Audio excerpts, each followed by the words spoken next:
Hello students, today we will be talking about fatty acid catabolism.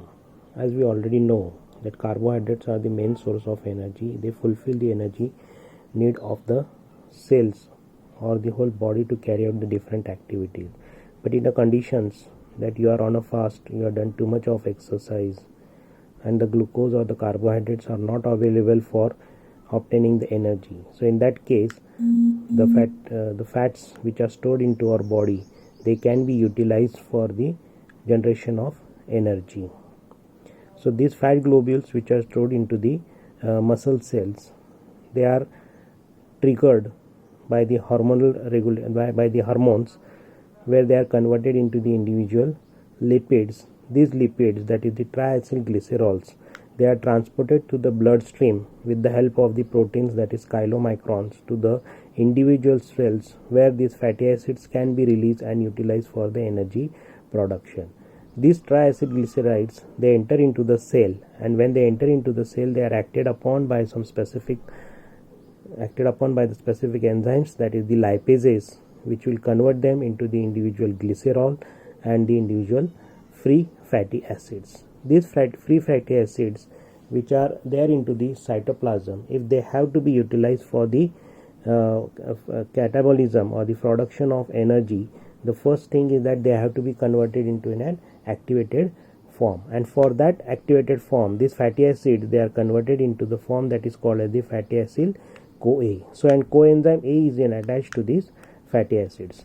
So the reaction catalyzed by this particular reaction to the enzyme which is utilized for the conversion of fatty acid to fatty acyl CoA is fatty acyl CoA synthetase, and for that it requires ATP as an energy source, whereby the highly energetic reaction between the coenzyme A and the fatty acid can take place.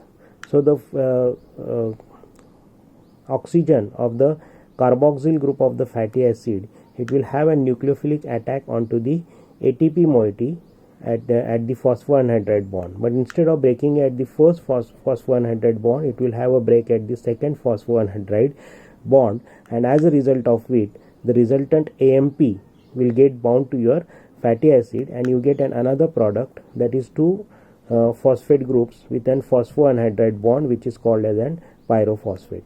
This pyrophosphate is an unstable molecule which will immediately undergo hydrolysis, and it will be converted into inorganic phosphates. So the overall there are two phosphoanhydride bonds which are broken, and it involves into the release of energy which could be in the range of around something minus 34 kilocalories, and this energy which is released, it is utilized for the reaction between the coenzyme A and the fatty acid. So the sulfhydryl group, that is the sulfur group atom of the coenzyme A, will have a nucleophilic attack onto the carbon of the carboxylic group, which will result into the release of the AMP attached to it, and the coenzyme A gets attached to that particular fatty acid, and you are getting a product that is nothing but an fatty acyl CoA. So it's a two-step reactions whereby the ATP is being hydrolyzed and two phosphoanhydride bonds are broken, and the fatty acid is converted into the fatty acyl CoA. Now this fatty acyl CoA, which is formed into the cytoplasm, it has to then enter into the mitochondrial matrix, because the fatty acid oxidation or the so-called beta oxidation process, it takes place into the mitochondrial matrix. But the fatty acyl CoA, it cannot easily pass the outer as well as the inner mitochondrial membrane. For that it requires an help of a specific molecule, that is the carnitine, because there is one transporter which is present into the inner mitochondrial membrane, which is called as acylcarnitine transporter, and for this transportation, the fatty acyl CoA which is being generated, it has to be transported to the carnitine molecule. So outside into the cytoplasm, the fatty acid attached to the coenzyme A is simply transferred from that coenzyme A to the carnitine, and it becomes an carnityl fatty acid. Now this carnitine fatty acid, it can now easily be transported across the outer mitochondrial membrane. Carnitine in itself is an hydrophobic molecule. The fatty acid is also an hydrophobic molecule, so easily it can form a complex which can be transported to the transporter present into the inner mitochondrial membrane. So this carnitine fatty acid is transported through that carnitine transporter, and it comes in the mitochondrial matrix. Now once it is into the mitochondrial matrix, again here this fatty acid from that carnitine is transferred to the coenzyme A present into the matrix of the mitochondria, and the carnitine is released.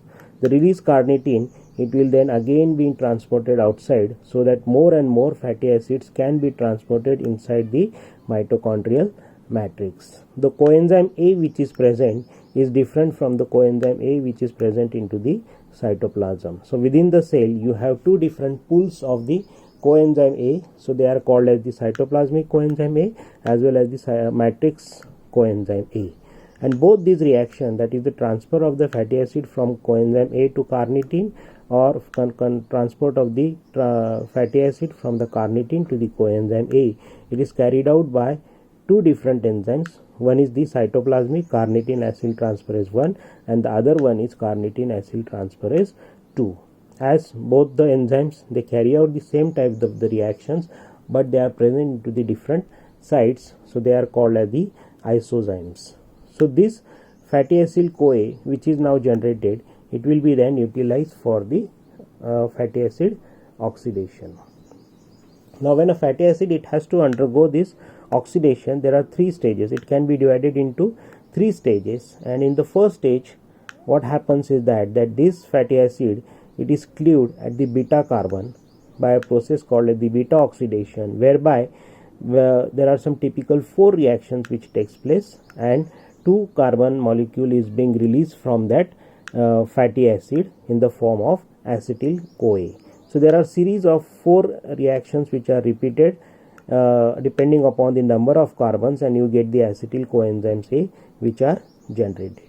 These acetyl CoA enzymes, these acetyl CoA which are generated, they will enter into the another pathway or another cycle which is there, which occurs into the mitochondrial matrix, that is the citric acid cycle.